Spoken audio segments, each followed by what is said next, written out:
ಬಾಗಲಕೋಟೆಯಲ್ಲಿ ಪಂಡಿತ್ ದೀನ್ ದಯಾಳ್ ಉಪಾಧ್ಯಾಯರ ಪ್ರಶಿಕ್ಷಣ ಅಭಿಯಾನ 2022 ಅಂಗವಾಗಿ ಭಾರತೀಯ ಜನತಾ ಪಾರ್ಟಿ ಬಾಗಲಕೋಟೆ ಮತಕ್ಷೇತ್ರದ ನಗರ ಹಾಗೂ ಗ್ರಾಮೀಣ ಮಂಡಲಗಳಿಗೆ 2 ದಿನದ ಪ್ರಶಿಕ್ಷಣ ವರ್ಗ ಮುಚ್ಚಗಂಡಿಯಲ್ಲಿ ಜರುಗಿತು.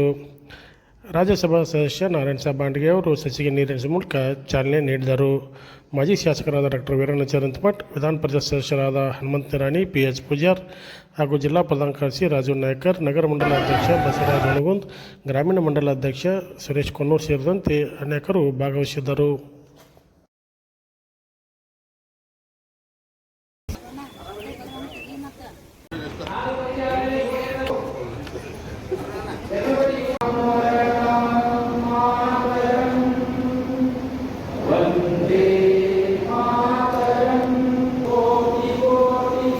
ಭಾಳ ಮುಖ್ಯವಾಗಿ ರಾಜ್ಯದಿಂದ ಸೂಚನೆ ನಡೀತವು, ಜಿಲ್ಲಾ ಮಟ್ಟದಲ್ಲಿ ಪ್ರಶಿಕ್ಷಣ ವರ್ಗಗಳು ನಡೀತವು, ಮಂಡಲ ಮಟ್ಟದಲ್ಲಿ ಪ್ರಶಿಕ್ಷಣ ವರ್ಗಗಳು ನಡೀತವು.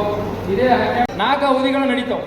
4 ಅವಧಿಗಳೊಳಗೆ ಸೈದ್ಧಾಂತಿಕ ಅಡಿಪಾಯ 1ನೇ ಅವಧಿ ಇರ್ತದೆ, 2ನೇ ಅವಧಿ ಇತಿಹಾಸ ಮತ್ತು ವಿಕಾಸ ಅನ್ನುವಂಥದ್ದು ಇರ್ತದೆ. ಆಮೇಲೆ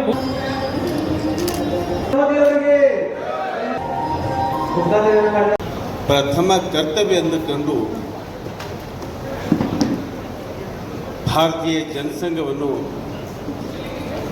ಸ್ಥಾಪನೆ ಮಾಡಿದಂಥ 2 ದಿವಸಗಳ ಕಾಲ ನಡೀತಕ್ಕಂಥ ಈ ಒಂದು ಪ್ರಶಿಕ್ಷಣ ವರ್ಗ ಭಾರತೀಯ ಜನತಾ ಪಕ್ಷದ ಒಂದು ವಿಚಾರಧಾರೆಗಳಲ್ಲಿ ಪ್ರತಿ 3 ವರ್ಷಕ್ಕೊಮ್ಮೆ 4 ವರ್ಷಕ್ಕೊಮ್ಮೆ ನಮ್ಮ ಕಾರ್ಯಕರ್ತರಿಗೆ ಪಕ್ಷದ ಅನೇಕ ವಿಚಾರಗಳನ್ನು ಅವರು ಗಮನಕ್ಕೆ ತರಬೇಕು ಅಂತಕ್ಕಂಥ ಒಂದು ವಿಚಾರವನ್ನು ಇಟ್ಕೊಂಡು ಬರ್ಕೊಳ್ತಕ್ಕಂಥ ಕೆಲಸ ಮಾಡಬೇಕು. ನೀವು ಪ್ರಶಿಕ್ಷಣಕ್ಕೆ ನಮ್ಮ ರಾಷ್ಟ್ರೀಯ ಅಧ್ಯಕ್ಷರಾದಂಥ ನಿತಿನ್ ನವೀನ್ ಜಿ ಅವರೇ ಬಂದಿದ್ದರು ಸ್ವತಃ ನೋಡೋದಕ್ಕೆ. ಹಂಗೆ ಮೊನ್ನೆ ನಮ್ಮ ಜಿಲ್ಲೆಯ ಪ್ರಶಿಕ್ಷಣನೂ ಕೂಡ ಮಾಕೂಟದಲ್ಲಿ ನಡೀತು. ಹಂಗೆ ಎಲ್ಲ ಮಂಡಲದಲ್ಲಿ, ನಗರ ಮಂಡಲ, ಗ್ರಾಮೀಣ ಮಂಡಲದಲ್ಲಿ ನಡಿಬೇಕು. ಅದಕ್ಕಾಗಿ ಬೇರೆ ಬೇರೆ ಗೋಷ್ಠಿಗಳನ್ನು ಆಯೋಜನೆ ಮಾಡಿರ್ತಾರೆ. ಅವರುಗಳು ಗೋಷ್ಠಿಗಳನ್ನು ತೆಗೆದುಕೊಳ್ಳುವಂಥದ್ದು ಭಾಳ ಮುಖ್ಯ.